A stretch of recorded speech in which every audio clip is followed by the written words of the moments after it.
क्या आप भी अपने घर पे ये कॉमन मिस्टेक करते हैं?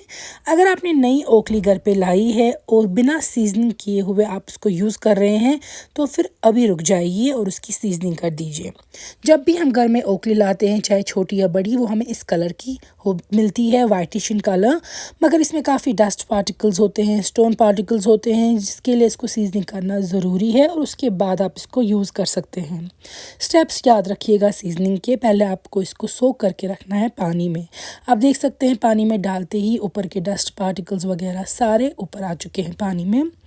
कम से कम आपको इसको 2 घंटे रखना है सोक करके। आप चाहें तो ज़्यादा टाइम के लिए भी रख सकते हैं, लेकिन मिनिमम आपको 2 घंटे मॉर्टल एंड पेसल दोनों को ही रखना है पानी में भिगो के। 2 घंटे में देख लीजिए स्टोन ने थोड़ा थोड़ा पानी भी एब्जॉर्ब किया होता है और ये अच्छे से अब क्लीन हो चुकी है।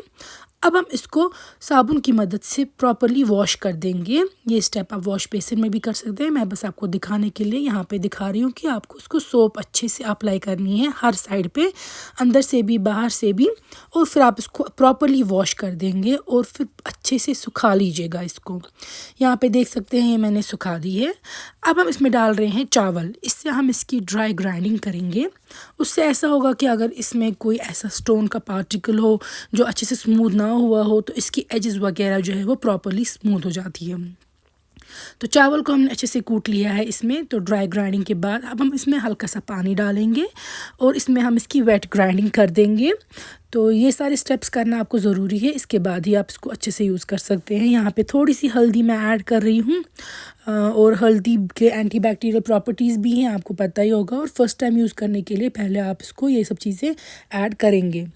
यहाँ पे देखिए प्रॉपर्ली हम रब कर रहे हैं इसको ये, और मेक श्योर कि आप अच्छे से कोई स्पेस इसको मिस ना करें। जो आपने इसमें डाला है हल्दी और चावल पानी के साथ, आप ये हर तरफ से इसको रब कर देंगे, अच्छे से कोट कर देंगे।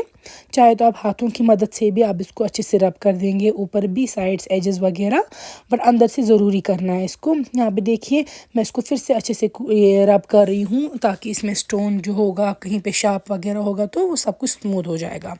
इसके बाद फिर से वॉश करके आप इसको सुखाएंगे। अब मैंने यहाँ पे लिया है गार्लिक के क्लोव्स, कुछ लहसुन, इसको मैं अच्छे से कूटूंगी इसमें। साथ में हम इसमें डाल रहे हैं फिर से हल्दी थोड़ी और मस्टर्ड ऑयल, जो कि एक मस्ट इंग्रेडिएंट है आपको इसको सीजनिंग करने के लिए। इससे आप देखिएगा फिर एंड पे बाय द एंड कलर भी कितना अच्छा हो जाएगा इसका, बेहतरीन। यहाँ पे देखिए मैं फिर से अच्छे से रब कर रही हूँ। ये जो मॉर्टल एंड पेसल है उन दोनों पे मैं हाथों की मदद से रब कर रही हूँ, क्योंकि मैंने इनको अच्छे से प्रॉपरली ग्राइंड तो कर दिया है, लेकिन रब मैं अब हाथों की मदद से करूँगी हर तरफ से। तो ओखली को आप अच्छे से ये रब करके रखेंगे तेल की मदद से और गार्लिक की, और जो ये हल्दी है इसकी मदद से ये पूरी तरह से अब क्लीन हो जाएगी और इसका कलर भी बहुत अच्छा हो जाएगा।